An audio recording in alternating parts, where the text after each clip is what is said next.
Welcome to Group 5's video. Because you've all done this week's reading, we're sure you understand the differences between bounded and unbounded planning practices. But just in case you didn't, rational comprehensive planning may give the best or optimum solution in a decision-making process. However, it is not the most realistic approach. There are bounds or limits to rationality, which ultimately make the decision-making process much more complex. We will now show you a video explaining the examples of bounded rationality. We've included clips from a TED Talk explaining a top-down approach of planning in the South Bronx as a result of Robert Moses. Additionally, just to add more context, our group has had a short problem-solving example of what to do when cockroaches infiltrate the suburbs.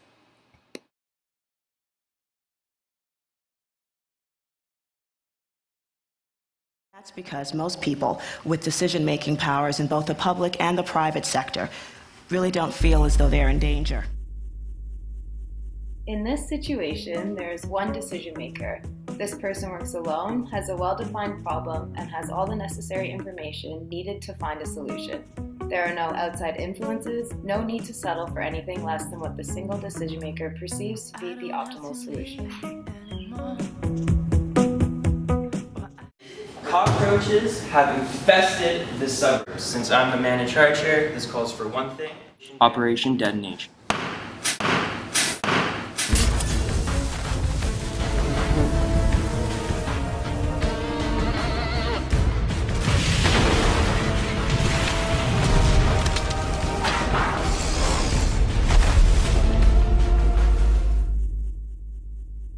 In this instance, Eric believes that blowing up the suburbs is the ideal solution to the cockroach problem, and since he is working alone, he believes he is right.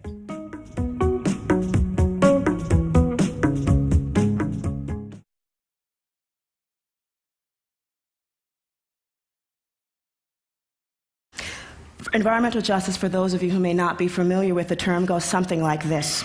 No community should be saddled with more environmental burdens and less environmental benefits than any other.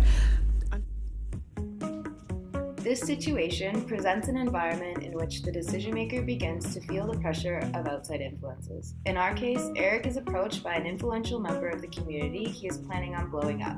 The solution moves from an optimized one to a satisficing one. As a resident of Pleasantville and a successful businessman, I vote for my house to be saved.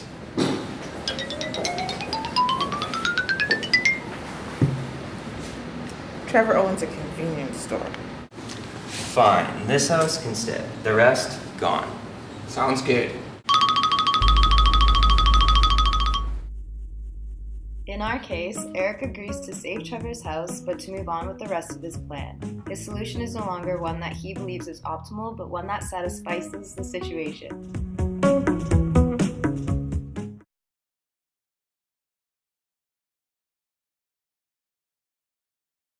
In New York State, Robert Moses spearheaded an aggressive highway expansion campaign. One of its primary goals was to make it easier for residents of wealthy communities in Westchester County to go to Manhattan. The South Bronx, which lies in between, did not stand a chance. Residents were often given less than a month's notice before their buildings were razed. 600,000 people were displaced. The decision-making process gets even more complicated as more players enter the picture. Time is now a big factor in the process. Different people will have different time constraints, and getting together to simply discuss the problem can be an obstacle on its own. I don't have to leave anymore.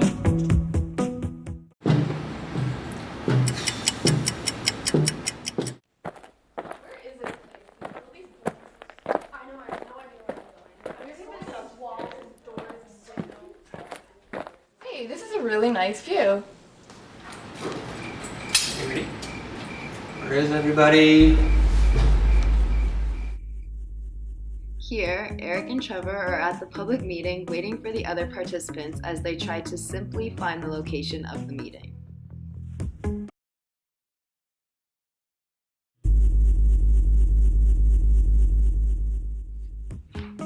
Once everyone finally gets together, the problems quickly build. Different agencies represented at a meeting will all have very different demands.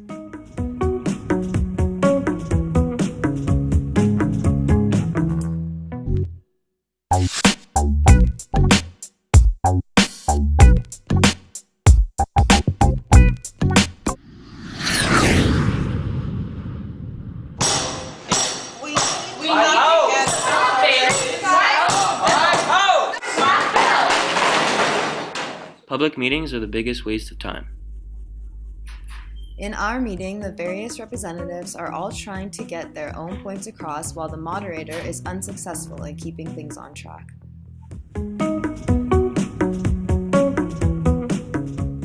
Fortunately, there are many people like me who are striving for solutions that won't compromise the lives of low-income communities of color in the short term and won't destroy us all in the long term.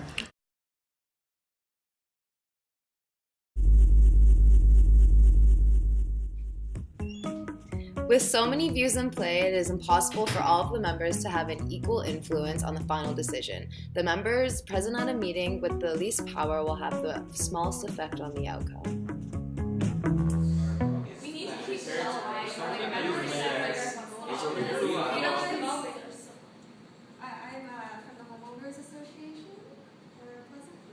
Erica? She has like 13 cats. Delilah, Cookie, Lucy, Teddy Bear, Fuzzy Bear, Whiskers, Mittens, Mr. Bigglesworth, Muffin. She always tries to talk to me, but all I smell is cat urine. Oh, hey, Trevor. Mr. Wiggles is not going to appreciate this one. No. Okay, so my house is the He's a most huge gathering family, place, so like, he doesn't keep why are you talking about anything else? single family. Just my house is We know who these people are. In our meeting, we show an example of the public attempting to voice their opinion, but the decision makers already present at the table don't even give Erica a chance to speak. The common perception was that only pimps and pushers and prostitutes were from the South Bronx. And if you are told from your earliest days that nothing good is going to come from your community, that is bad and ugly, how could it not reflect on you?